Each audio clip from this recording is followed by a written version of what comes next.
Hello, everyone, and welcome to this week's episode of the Disney Dining Show, coming to you from the Bob Varley Studio in Orlando, Florida. I'm your host, Pete Werner, joined this week via Skype by my good friends, Denny Sunderly.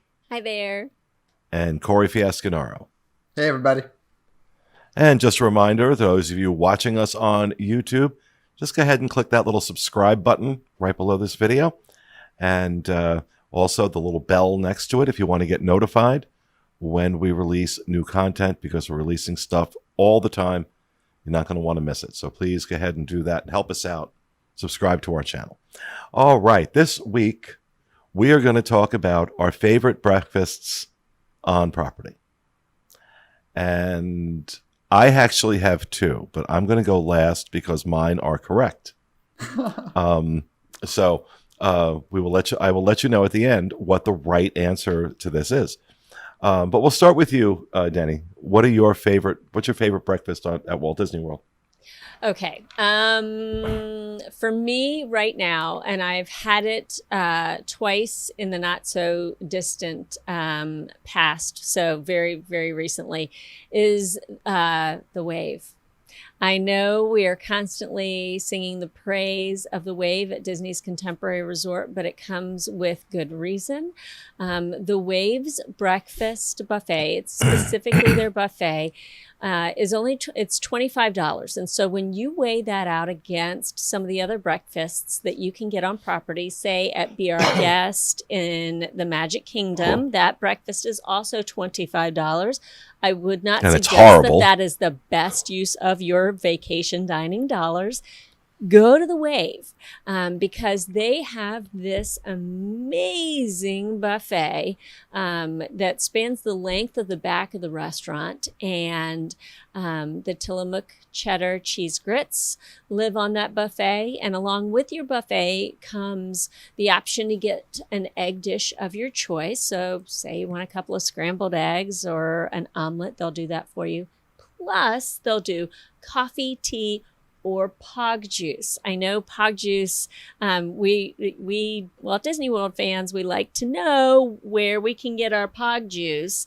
And you can actually get that at the Wave. And that's the very first thing they'll offer you when you sit down. Let's make sure we explain to people what Pog juice is. So my understanding is it's pineapple juice, orange juice, and guava. I think it's either that's passion correct or passion. Okay, good.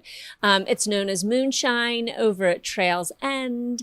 It's a 1,000 different things. You can also get it at Boma, but when that pops up, it's just a delightful little thing to go, oh, you have it too. Thank you. So the Wave. And is if you one. are, and if you are like me and you're diabetic, a glass of Pog juice, drink a glass of Pog juice and be okay with a blood sugar of 400. Yeah. It is delicious, but oh my God, it's sugar in a glass. It is. But it's so good. It's so good. It is. I so love good. it. All right, what's the next one? Okay, so another place I would recommend, 9 times out of 10, I'm pretty, I'm pretty standard. Like when I'm having breakfast on property, I want to have eggs, maybe a home fry, a potato on the side, some bacon, and a biscuit, something like that. So last year on my birthday, had the chance to have breakfast at the Plaza there in the Magic Kingdom, and it was perfect. It was exactly what I wanted. The service was top notch. I know for me, as a Walt Disney World fan who loves the history, the Plaza is old school Walt Disney World. That's what that is. The first breakfast I wanted to have in Disneyland was at the Carnation Cafe. And while it's not the same, it is a sister dining location, I like to think of it as. So I really enjoy the Plaza. I love the food and I love the service. And there's just something about looking out the window and seeing that castle just sitting there and the guests strolling by. And then I've got just a shout out. This is a silly, it may seem silly, but the Boardwalk Bakery, if you are staying at the Boardwalk or in the general location of the Boardwalk Bakery does some great order it and take it out the door with you, which might be great in this new moment of social distancing. So when we stayed at the Boardwalk, we went downstairs to the Boardwalk Bakery. I ordered the eggs, the potatoes, the, little breakfast sausage dish, and then you can take it, and they offer seating just outside in what is technically Abracadabbar's location, so outdoor seating patio location, but that is where you get to sit with your breakfast. And while it was simple and while it was grab and go, it was magical to sit there on the boardwalk as everyone's starting to wake up and the friendship boats are starting to move for the day. It was fantastic. So those are the top 3 for me right now. All right. Fiasco. All right. So I have 4 total places that I love breakfast at, and they are in order. So starting with, and also I'll mention 3 of them are from resorts and only 1 is from a park. And my number 1 selection is from a park. So we'll have to wait to get there.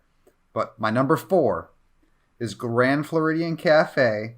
And the reason it's coming in at number 4 is because I wouldn't go here for breakfast if I was having a park day afterwards. Because what I'm going to tell you to get there, you'll know why. It's the chicken and waffles with the Sriracha honey drizzle. It is ridiculous. It is ridiculous. And not only is it chicken, a big piece of fried chicken and waffles, but they have coated the chicken with like frosted flakes.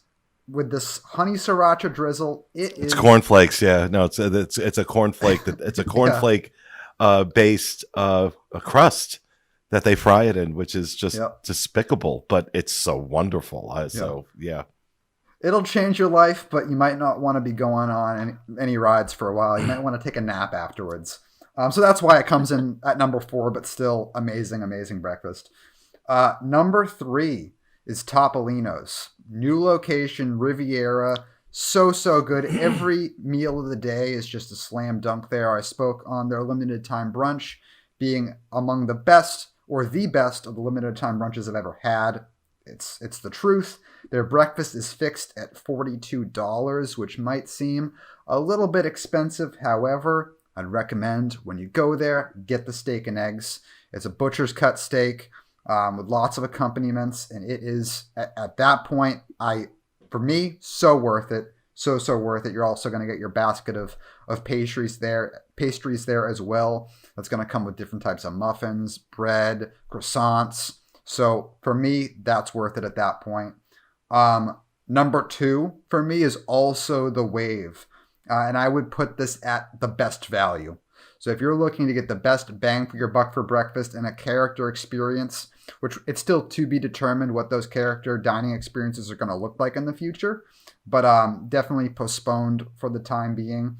And if you're looking to get the best bang for your buck, not involving a character experience, the Wave, I think, is going to be the winner. At least for me, that's where I always take family when they're down visiting.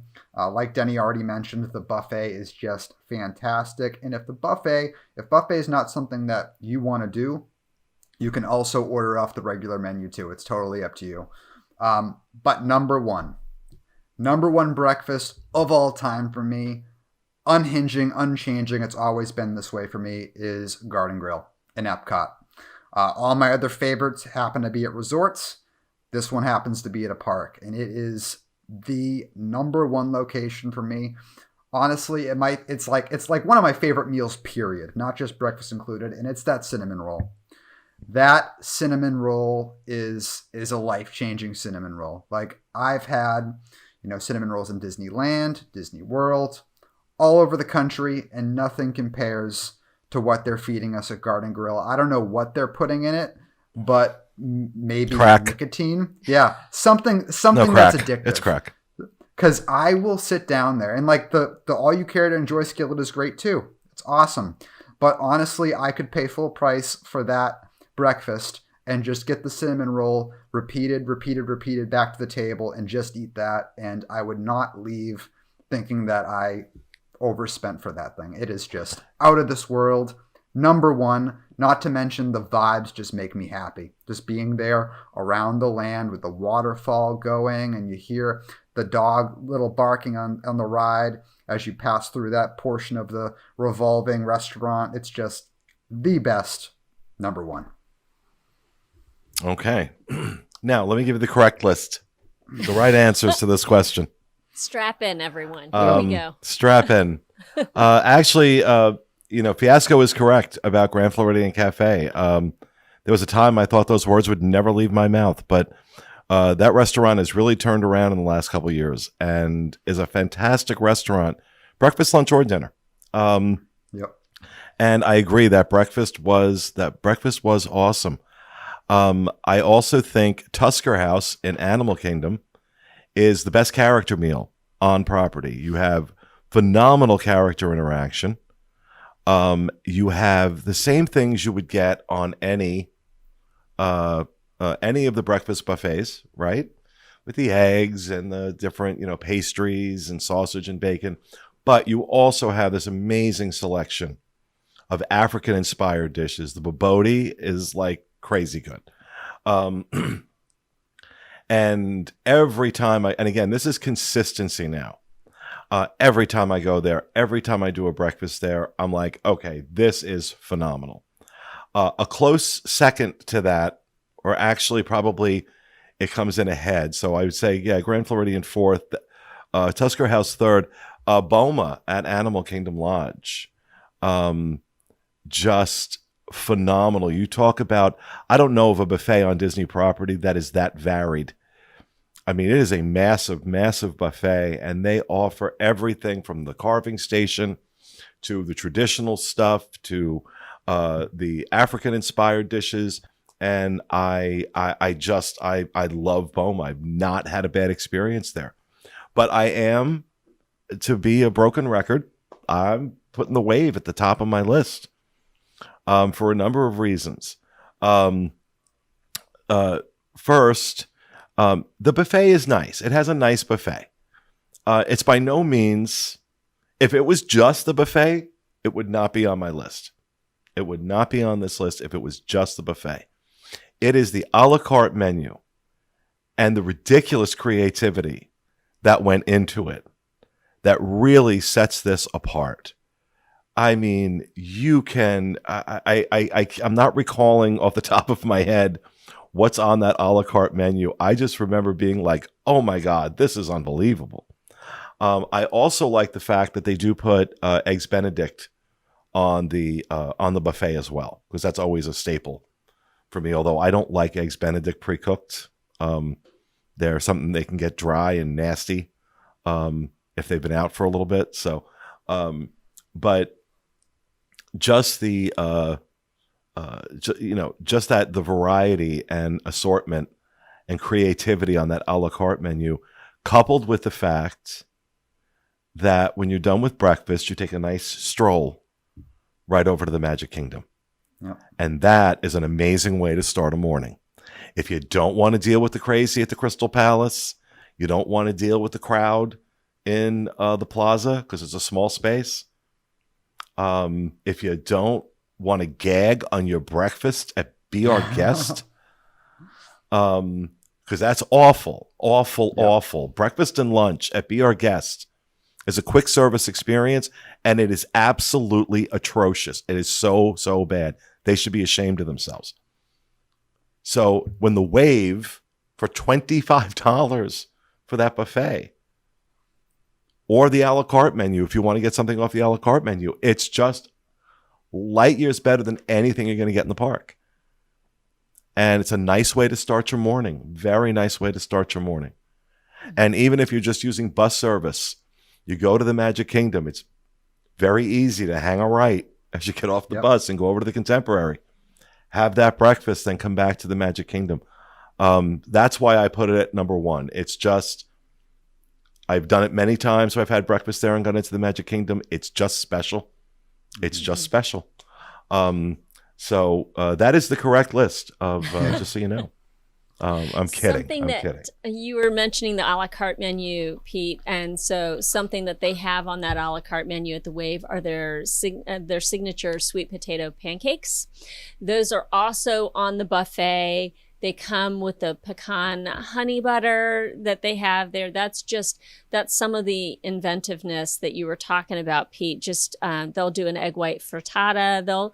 They just have lots of, like you're saying, lots of different things. They have an egg sandwich that is just very, very different from anything else that you're going to see on property. So I agree with you. They are very, very inventive. And the team there is very proud of what they do, what they've been able to accomplish in that kitchen. So Yep. it's cool to see. And, I say it all the time. I should never do these shows if I haven't eaten. Yeah. Because I'm really getting angry now. Okay. I'm like that hungry. I'm getting angry.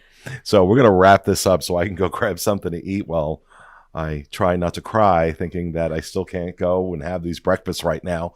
Looking forward to the day when I can. But that is going to do it for this week's episode of our show. We hope you enjoyed it. We'll be back with you again next week with another edition of the Disney Dining Show. Have a great week.